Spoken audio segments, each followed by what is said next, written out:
दो गुरु चेला खूब छक के भोजन किया भंडारे में।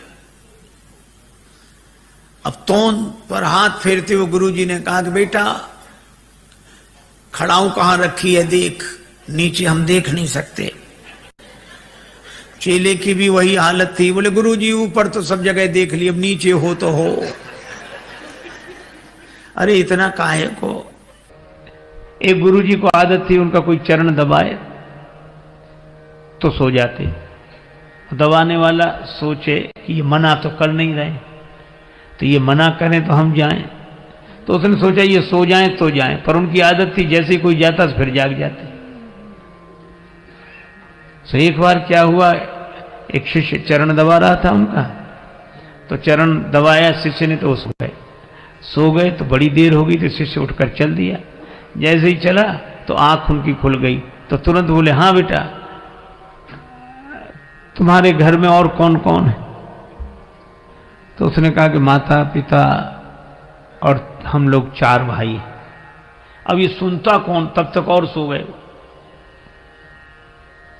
थोड़ी देर फिर उसने शिष्य ने देखा कि अब ये सो गए तो फिर जाएं हम, तो वो जैसे ही उठकर जाता वैसे ही जाग जाते। हाँ तो कितने भाई हो?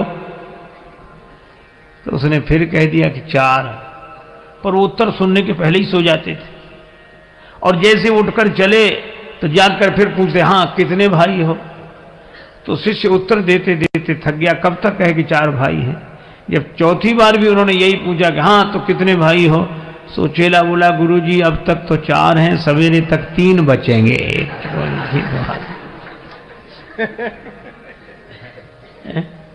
मुनिवर सहन बार बार गुरु आज्ञा, और सेवा हो तो राम जी की तरह।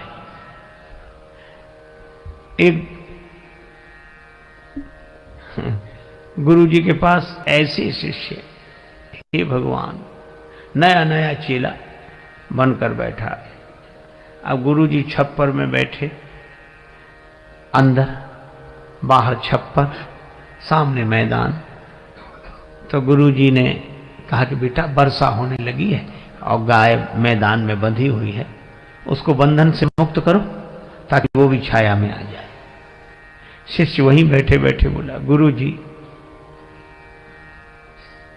मुझ जैसा जीव क्या किसी को बंधन से मुक्त करेगा, जो स्वयं बंधन में हो। और बंधन से मुक्त करना किसी को तो आप जैसे महापुरुषों का काम है, हम क्या। क्षमा करें गुरुदेव, ये अनधिकार चेष्टा मुझसे न होगी। गुरुजी भी समझ गए चेला नहीं गुरु ही मिला है। गुरु ही गए, गाय को बंधन से मुक्त किया। फिर आकर अंदर बैठ गए, मन नहीं माना तो बोले बेटा बाहर जाके देखो पानी बरस रहा है कि नहीं। चेला बोला गुरुजी ये बिल्ली बाहर से ही आई है जो आपके पास बैठी है, इसके शरीर पे हाथ घुमाओ, गीली हो तो समझ लो पानी बरस रहा है, सूखा हो तो समझ लो पानी बरसना बंद हो गया है। गुरुजी फिर चुप रह गए। रात को सोने लगे तो कहा ये दीपक जल रहा है, इसको बुझा दो। चेला बोला गुरुजी सर्दी बहुत है, कौन उठे? आप तो रामायण की बात मानो, मुंह दिए नयन कतहु को ना, आंख बंद कर लो, बुझाई समझाओ। गुरुजी सरल स्वभाव के थे, कुछ नहीं बोले, चलो ठीक। दूसरे दिन सवेरे सवेरे एक भक्त लड्डू लेकर आया, 1 किलो लड्डू, भगवान को भोग लगाओ, सबको बांटो। तो गुरुजी ने भगवान को भोग लगाया। उस चेले से कहा कि बेटा भगवान का प्रसाद लेगा? तो हाथ जोड़कर बोला गुरुजी मैंने 3 आज्ञाएं नहीं मानी हैं, अगर चौथी भी नहीं मानूंगा तो घोर पाप लगेगा। ये